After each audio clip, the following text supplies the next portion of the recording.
আসসালামু আলাইকুম। আমন্ত্রণ জানাচ্ছি সহজ এডুকেশনের আজকের ইংরেজি ক্লাসে। সাথে আছি আমি রুমন।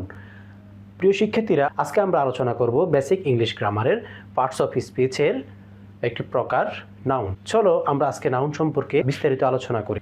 তোমরা দেখতে পাচ্ছ আমি এখানে একটি হেডলাইন লিখে রেখেছি নাউন।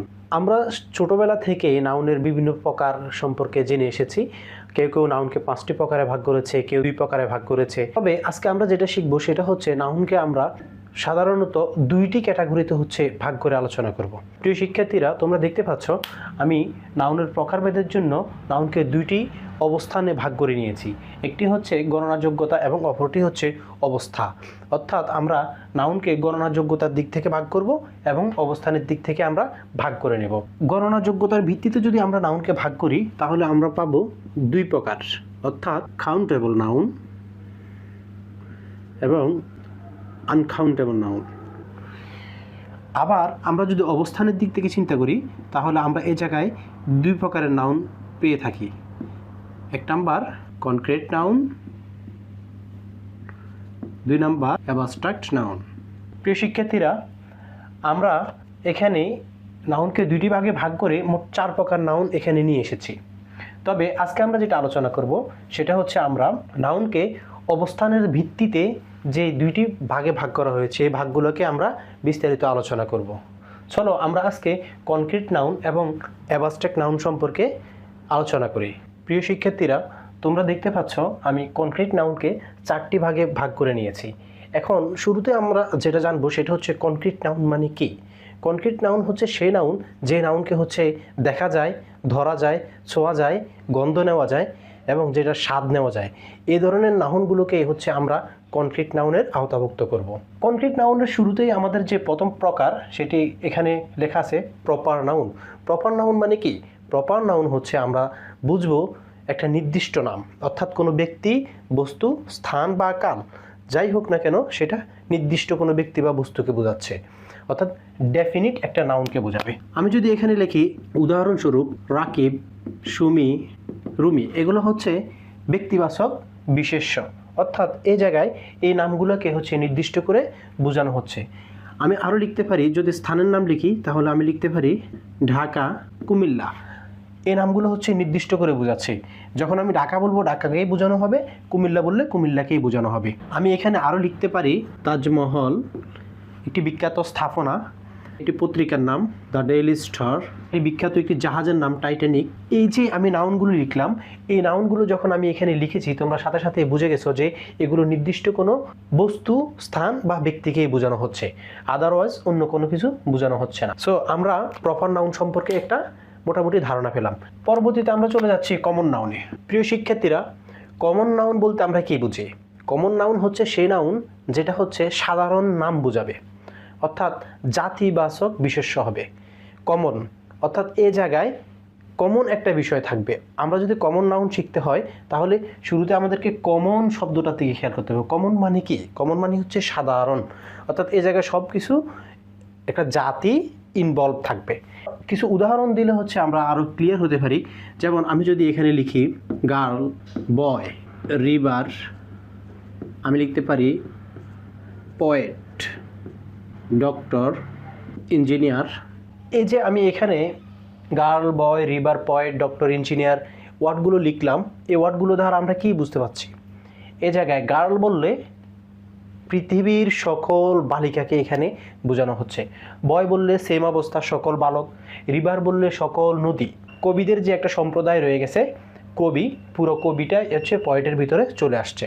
ডক্টর বললে সকল ডক্টরকে বোঝানো হচ্ছে, ইঞ্জিনিয়ার বললে সকল ইঞ্জিনিয়ারকেই বোঝানো হচ্ছে। এই যে কমন নাউনটা, এর ভিতরেই কিন্তু আমাদের প্রপার নাউনটা রয়ে গেছে। যদি আমরা একটু এখান থেকে একটু আলাদা করে চিন্তা করি, গার্লটা কমন নাউন। এই জায়গায় আমি যদি এই গার্লটা থেকে একজন মেয়ের নাম লিখি আমি সুমি, তখন সেটা হয়ে যাবে আমাদের প্রপার নাউন। এই যে গার্ল থেকে সুমি চলে আসলো, অথবা আমি লিখতে পারি আরও যে নাম আছে নাসরিন, সুলতানা, সুইটি, যে নামগুলা, এই যে গার্ল, এই গার্লগুলো থেকে আমাদের প্রপার নাউনে। সেম বয় যদি আমি লিখি, এখানে আমি সামির, রিফাত, সুলতান, এই যে নামগুলো লিখতে পারি। যেমন আমি যদি এখানে লিখি রাকিব, এই রাকিবটা প্রপার নাউন। আবার রিভার, খেয়াল করো প্রিয় শিক্ষার্থীরা, খেয়াল করো, রিভার মানে হচ্ছে নদী, কিন্তু আমি যদি এখানে পদ্মা নামটা নিয়ে আসি তাহলে হয়ে যাচ্ছে এটা প্রপার নাউন, অর্থাৎ নির্দিষ্ট একটা নদীকে বোঝানো হচ্ছে। পয়েট, কবিকে যদি আমি এখানে যদি আলাদা করি একজন কবির নাম যেমন জসিমউদ্দিন, তখন হয়ে যাবে সেটা প্রপার নাউন। অর্থাৎ আমাদের কমন নাউনের ভিতরেই রয়ে গেছে প্রপার নাউন। আশা করি তোমরা কমন নাউন সম্পর্কে মোটামুটি একটা ধারণা পেয়েছো। এখন আমরা চলে যাব কালেকটিভ নাউনে। প্রিয় শিক্ষার্থীরা, আমরা এখন আলোচনা করব কালেকটিভ নাউন সম্পর্কে। কালেকটিভ নাউন সম্পর্কে ধারণা পাওয়ার আগে আমরা শুরুতেই কালেকটিভ শব্দটাকে একটু বিশ্লেষণ করি। কালেকটিভ মানে কি? অর্থাৎ সংগ্রহ বোঝাবে। এ জায়গায় অনেকগুলো জিনিস একসাথ হয়ে যাবে, অর্থাৎ ছড়িয়ে ছিটিয়ে থাকা জিনিসগুলো হচ্ছে আমরা এক স্থানে নিয়ে এসে সেটাকে হচ্ছে আমরা কালেক্ট করে একটা রূপ দিব, সেই রূপটাই হবে আমাদের কালেকটিভ নাউন। একটু উদাহরণ দিয়ে যদি আমরা দেখি, টিম, গ্যাং, কমিটি, জুরি, আর্মি, নেভি, এছাড়া আমি আরও লিখতে পারি ব্লক, হার্ট, আরও লেখা যায় শোল। এই যে উদাহরণগুলো, এগুলোই হচ্ছে কালেকটিভ নাউনের মোটামুটি বোঝার জন্য যে উদাহরণগুলো প্রয়োজন, এখানে আমি সেগুলো লিখে ফেলেছি। টিম, গ্যাং, কমিটি, তোমরা একটু ভালো করে খেয়াল করো, টিম যখন তৈরি হয়, টিম তৈরি হইতে কিছু সংখ্যক মানুষের প্রয়োজন হয়, কিছু সংখ্যক মানুষ দিয়ে হচ্ছে একটা টিম তৈরি হয়। আরও একটু ক্লিয়ারভাবে যদি আমি আলোচনা করি, টিম মূলত আমরা তৈরি করি কি দিয়ে? প্লেয়ার দিয়ে। প্লেয়ার, অর্থাৎ টিম হচ্ছে আমাদের কালেকটিভ নাউন, প্লেয়ার হচ্ছে আমাদের কমন নাউন। প্লেয়ার মানে হচ্ছে খেলোয়াড়। এখন এটা যদি কমন নাউন হয়, এখান থেকে আমরা একজন প্লেয়ার যদি আমরা নাম লিখি যেমন তামিম, তাহলে এই তামিম হয়ে যাবে আমাদের প্রপার নাউন। তোমরা একটু ভালো করে খেয়াল করো, আলাদা আলাদা কিছু প্লেয়ার নিয়ে একটা আমরা করলাম, তখন হয়ে গেল এটা কমন নাউন প্লেয়ার। এই কিছু প্লেয়ারের সমন্বয়ে হয়ে গেল আমাদের টিম। সেমভাবে গ্যাং তৈরি হতেও আমাদের কিছু সদস্যর প্রয়োজন হয়, কিছু সদস্যর সমন্বয় হচ্ছে আমাদের গ্যাং তৈরি হয়। কমিটি তৈরি করতে সেম অবস্থা। জুরি মানে হচ্ছে বিচারক মণ্ডলী একজন দিয়ে হয় না, কয়েকজন নিয়ে হচ্ছে বিচারক মণ্ডলী হয়। কিছু সোলজার নিয়ে হচ্ছে আর্মি তৈরি হচ্ছে। নেভি সেম অবস্থা। ফ্লক মানে হচ্ছে বেড়ার ফাল, কিছু বেড়া যখন একসাথে চলাফেরা করবে তখন সেটা হয়ে যাবে ফ্লক বা বেড়ার ফাল। হার্ড মানে হচ্ছে গরুর পাল, অনেকগুলো গরু মাঠে যখন একসাথে থাকবে তখন সেটাকে আমরা হার্ড বলি, অর্থাৎ সেটা হচ্ছে গরুর পাল।